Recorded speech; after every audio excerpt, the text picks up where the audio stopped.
Je suis sorti du brouillard, sorti du Bonjour à tous, qui dit t-shirt dit vidéo bonus. Et aujourd'hui c'est la vidéo bonus 3.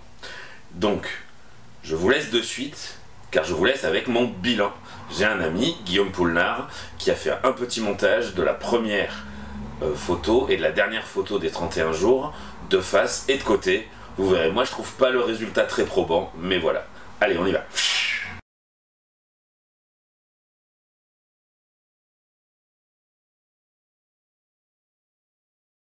Donc dans cette vidéo bonus, on va parler rapidement du bilan du premier mois. Franchement, il est très bon. Ceux qui aiment les chiffres et qui auront regardé, comme je vous avais dit, il y a des moments où ça stagne, il y a des moments où ça descend. Il ne faut pas oublier que le poids, moi c'est mon indicateur, c'est ce qui me motive, mais c'est un indicateur pas très précis. Pour une raison, c'est que selon les exercices que vous allez faire, vous allez prendre de la masse musculaire. Le muscle, ça pèse plus que la graisse. Donc il y a des moments où vous pouvez même prendre alors que vous continuez à maigrir, vous continuez à sécher, vous continuez à perdre de la masse graisseuse. Sans oublier aussi que la masse graisseuse, il ne faut pas tout perdre. Sans oublier non plus qu'au début on perd facilement, et plus vous allez vous rapprocher de votre poids de forme, plus ça va être compliqué à perdre, et plus il va falloir soit faire attention à la bouffe, soit développer encore plus d'exercices, etc., etc. Mais bon, revenons au départ de la discussion, le bilan.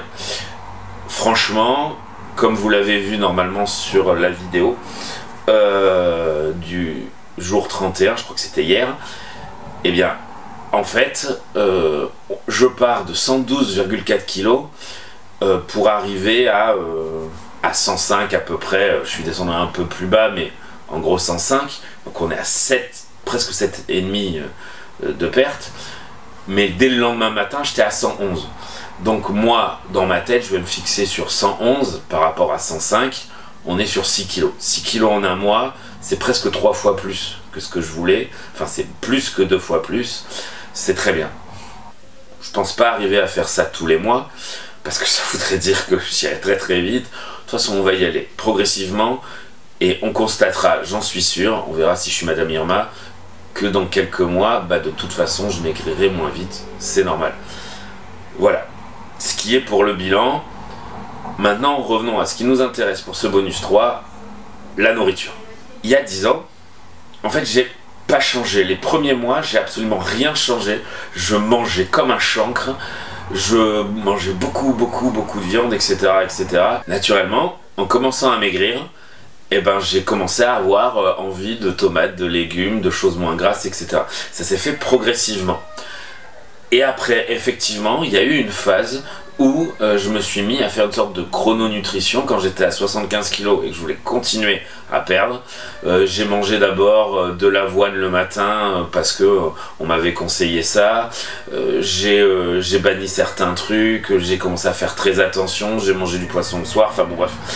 Jusqu'à ce que j'aille à une salle et que le patron de la salle me conseille, donc je vous en ai déjà parlé, un petit déj le matin, donc, et de préférence à heure régulière, 8h du mat, pour qu'il y ait 4 heures avant le repas du midi.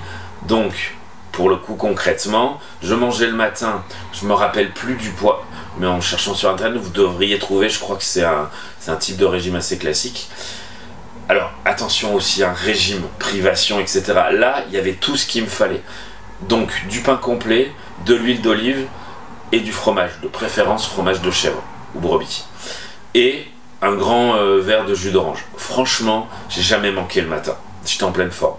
À midi, grande assiette de féculents. Pommes de terre, pâtes, riz, une grande assiette et une viande. Si on a encore faim, une deuxième viande.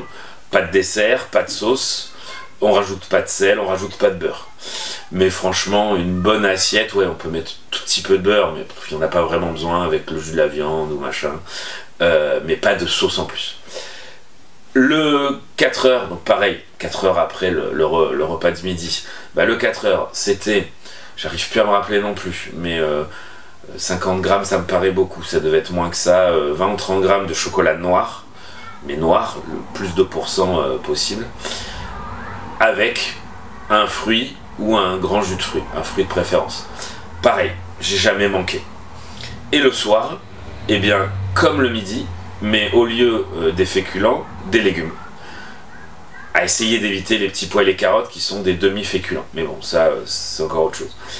Donc des légumes et un poisson. Et si on a encore faim, un deuxième poisson. Et ça, eh ben, on m'a même reproché que j'étais cadavérique, etc., enfin que j'étais creusé. C'est juste que les gens s'étaient fait une habitude sur mon physique. Et en fait, ouais, avec cette façon de manger-là, j'enlevais tout le superflu. Et surtout, je continuais énormément de sport. À cette époque, j'étais à 15 heures de sport semaine. Ce qui est presque du semi-professionnel. Donc voilà, c'était assez intense. Moi j'étais bien, je suis descendu jusqu'à 68 kilos. Mais après voilà, vous trouverez, je l'ai redit plein de fois, je le redirai, il faut savoir aussi être raisonnable. Si à un moment ça descend plus, ça descend plus. Après c'est chacun. Moi avec la nourriture, j'ai le souci, d'ailleurs j'ai le même souci qu'avec le sport. Le sport, normalement il faudrait faire une pause. Vous voyez bien que tous les jours j'en fais. J'ai d'ailleurs demandé conseil à deux potes du parcours. Donc la FPK, je vous rappelle, c'est un des rassemblements de parcours en France, c'est la fédération de parcours. Voilà, il y a plusieurs groupes, mais ça c'en est un dont je fais partie. Et voilà, il y a des gens qui ont étudié, qui ont fait des hautes études de sport. Il y a un prof de fac, enfin il y en a même plusieurs je crois. Il y a des professionnels du sport. Et il y en a deux notamment qui sont aussi formateurs à la FPK, qui sont Melvin et Sydney, à qui j'ai demandé conseil. Parce que effectivement, cette histoire de tous les jours, normalement il faut faire une pause pour votre corps. Bon là, vu que mes exercices sont tranquilles, je me dis j'ai pas de problème. Le problème c'est que quand je vais augmenter, et je suis quelqu'un qui, si je m'y tiens pas tous les jours, mes potes me disent que j'ai une grosse volonté, mais j'ai surtout une faculté à me créer des routines. Mais si je me sors des routines, c'est beaucoup plus compliqué. Et bien pour la nourriture, c'est pareil. Tant que je fais attention, ça va. Si je fais des incartades, là ça commence à devenir compliqué. Donc il va falloir que vous trouviez votre rythme. C'est vrai que moi je parle de moi souvent comme d'un alcoolique de la bouffe. C'est-à-dire que j'ai fait n'importe quoi en bouffe, et du coup quand je vais faire une incartade, un mois plus tard, 2 semaines plus tard, je vais commencer à avoir plus envie de sucre, de gras, etc. Là, par exemple, plus vite que ce que je pensais, je m'en suis sorti. Mais je suis sûr que si je vais au resto, etc., donc pour moi, ça veut dire quasiment pas d'incartade. L'idéal, ce serait de bannir tous ces comportements-là. C'est assez compliqué, à Noël, etc. Mais du coup, ça peut provoquer la rechute, entre guillemets. En tout cas, pareil, moi. Donc voilà, tout ça c'est assez compliqué, mais c'est pareil, c'est en faisant, c'est en pratiquant, c'est en faisant attention que vous allez vous découvrir. Moi je sais comment je fonctionne, j'ai fait ça pendant plusieurs années, du coup je sais que c'est une astreinte. Donc maintenant j'ai découvert que je peux me permettre, c'est pas impossible, mais c'est juste plus dur pour moi. Donc si je veux faire une incartade, ça veut dire qu'après, il faut que je me dise, bon, attention, tu vas vouloir refaire une incartade dans 2 semaines, ou machin, ou qu'est-ce ou quoi. Donc voilà, tout ça c'est compliqué. Voilà, pour ce qui est de la nutrition, entre guillemets, de ce qu'on mange. J'ai peut-être été un peu flou, si vous avez, ou un peu... non, pas flou, c'est pas le bon terme. J'ai peut-être été un peu fouillis, voilà. Ouais, je suis très fort. Si un jour vous entendez un truc qui vous paraît bizarre, n'hésitez pas à demander, parce que j'utilise, ma femme m'appelle son Perceval. J'utilise des fois des termes pour d'autres. Voilà, bon, c'est comme ça, j'essaye de me soigner. Mais... Du coup, si vous avez des questions par rapport à ce que je viens de dire, n'hésitez pas. J'essaye de voir tous les commentaires. Pour l'instant, vous êtes tellement peu nombreux que normalement, je devrais les voir. Et bien voilà, j'ai fini avec cette vidéo bonus.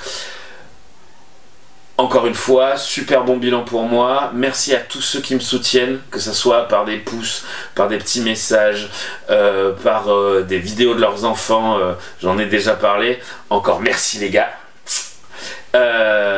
Merci à tous en fait. Voilà.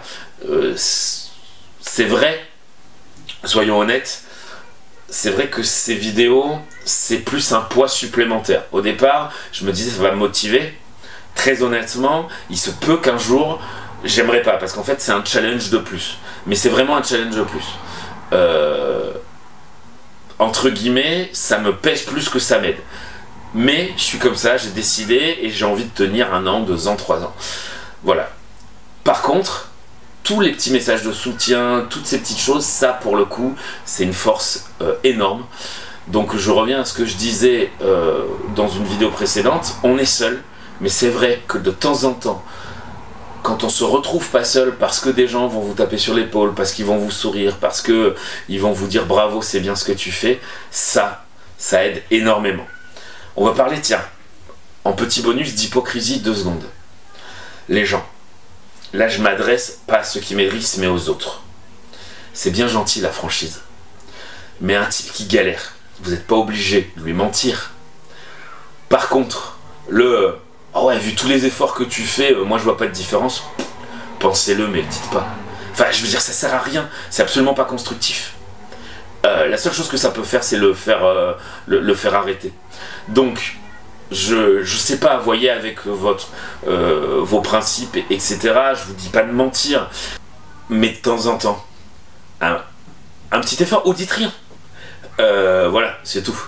Franchement, l'excès de franchise, je suis pas convaincu que ça soit de la franchise. Voilà. Les gens qui galèrent, ils galèrent. Prenez pas... Ah oui, une dernière chose. Vous invitez quelqu'un à manger.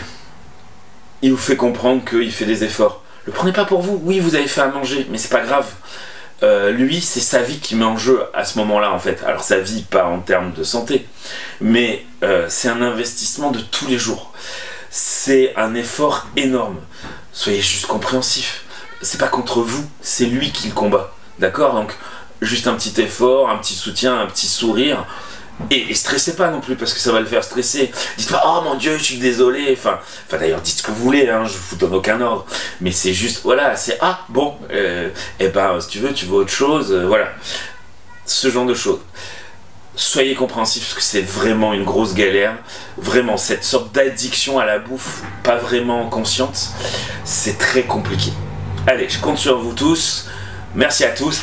Salut!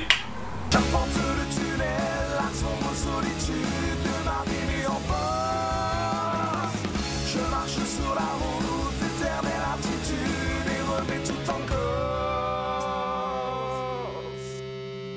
Mes yeux s'ouvrent enfin devant les gantés, ma raison se fait devant les masques et ma mémoire dissolue doucement se recrée. C'est là que j'aimerais pouvoir crier, brusquement je réalise ma vie